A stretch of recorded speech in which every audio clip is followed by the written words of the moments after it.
I'm excited to welcome into the studio my next guest, Anupam Khandelwal. Did I say that correctly? Yes. Did I do it all right? Yep. Anupam? All right, take a seat. CEO of Sage Surfer. Yep. All right. Well, I'm excited to hear about what Sage Surfer is doing in the mental health and happiness health moonshot. Is that right? Yep. So what are you working on? So we are working on trying to include the full circle of care team.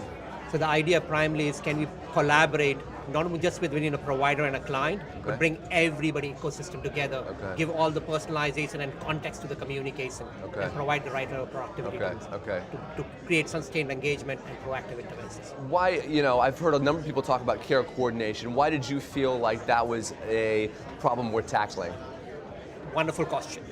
The biggest problem you have when you are between outside the clinical hours, 4 boundary walls, you are with your customer support, your support system at that particular time. And who are those people? Your trusted support people. Yeah. If you don't include them, which is mostly left out, yeah. you lose the proper engagement possible and the insights which they collect on a daily basis to provide proactive interventions. Got it, okay. So take me behind the curtain.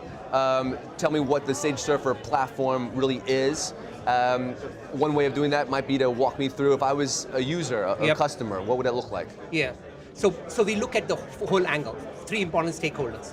One, the provider, or the client who is receiving the services, and the people, the trusted support, non-clinical staff, non-clinical people. So from the client perspective, it's like a support system in their pocket. They can trigger it any time when they want. It's triggering it out their feelings, the mood, the journaling, and everything else, and trying to get a self-care management, empower them, connect them with the right resources.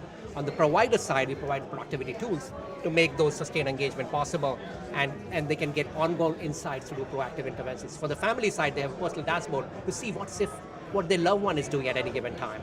And they can intervene and provide those insights with the context behind it. So it's providing a more continuum of support outside the clinical hours. Got it. What has the response been like? It's been fabulous. Yeah. So we have been working across the country with different providers, ranging from mental health clinics, to county system, to school-based mental health providers, to treatment centers, and so on and on. And lots of people are joining the team, and we're just looking to scale our operations further.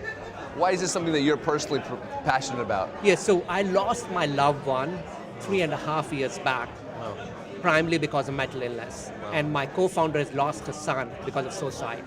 So it's very personal for us because because of the care is very fragmented. Unless you don't include everything inclusive, you lost. Lots of things fall through the crack, and that's what we're trying to do. We're not just trying to make a patient engagement between a provider and a client, but include the whole people together. How do you feel like the care coordination platform can help with destigmatizing some of these issues? And that's partly what makes it lonely, right? Yes.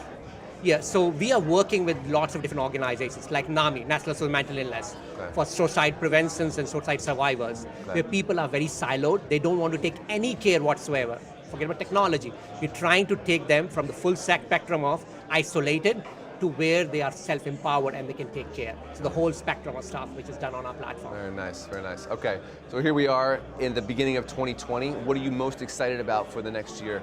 So 3 important things. So we just completed NSF, National Science Foundation, in last year, this 2019, and we are growing and scaling our operations. We're collecting lots of data across different websites, different customers and all. And then we are raising our seed round. So we already have commit, and we're trying to complete our seed round to scale our operations globally. Okay. And why is it important to be at events like this? Like, what are you getting out of the festival? It's networking and talking to people, what's happening as such. Because I think if you require the whole team, it is not a siloed solution. You require the whole collaboration. So we're bringing the collaboration, the networking, and the insights which are needed there, right? So that we can figure out what makes sense for our customer and how best we can solve their problems and the client's needs. Awesome. All right, that's all the time we have. Thanks for stopping into the studio. I wish you the best with the company and over the next day as you Wonderful. Thanks continue a lot. to network. Thank you. All Thanks right. a lot. Take care.